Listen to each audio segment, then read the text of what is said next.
காஞ்சிகேசன் பேசுகிறேன். ஒன்றும் இல்லை, நைட்டு டிஃபன் நான் வந்துட்டேன். இன்றைக்கி வந்து இந்த பச்சை அரிசி வச்சு ஒரு உப்புமாங்க, ரொம்ப சிம்பிள் தான், நல்லா இருக்குண்ணா.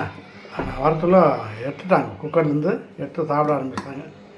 சரி சாப்பிட்டோம், நம்ம அப்புறம் போட்டுக்கலாம் அப்படின்னு கொஞ்சம் இருக்குது பாருங்க. இது போதும், கடலை தான்.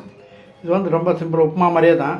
கடுகு அண்டு சீரகம், உளுத்தம்பருப்பு, கடலைப்பருப்பு போட்டு பெருங்காயம் போட்டு வேண்டியதான். காஞ்ச மிளகாய் எது போடணும், இது கொஞ்சம் அட்ராக்ஷனாக இருக்கும். பச்சை மிளகாய் போடலாம். காஞ்ச மிளகாய் வந்து சமயத்தில் இந்த உப்புமா கூட இதை வச்சு சாப்பிட்டிங்கன்னா கொஞ்சம் காரத்துக்கும் நல்லாயிருக்கும். அதுக்காக தான் போட்டேன். என்ன ஸ்பெஷல்னா, இன்றைக்கி நல்லெண்ணெய் வாங்கினேன், அதில் பண்ணியிருக்கு.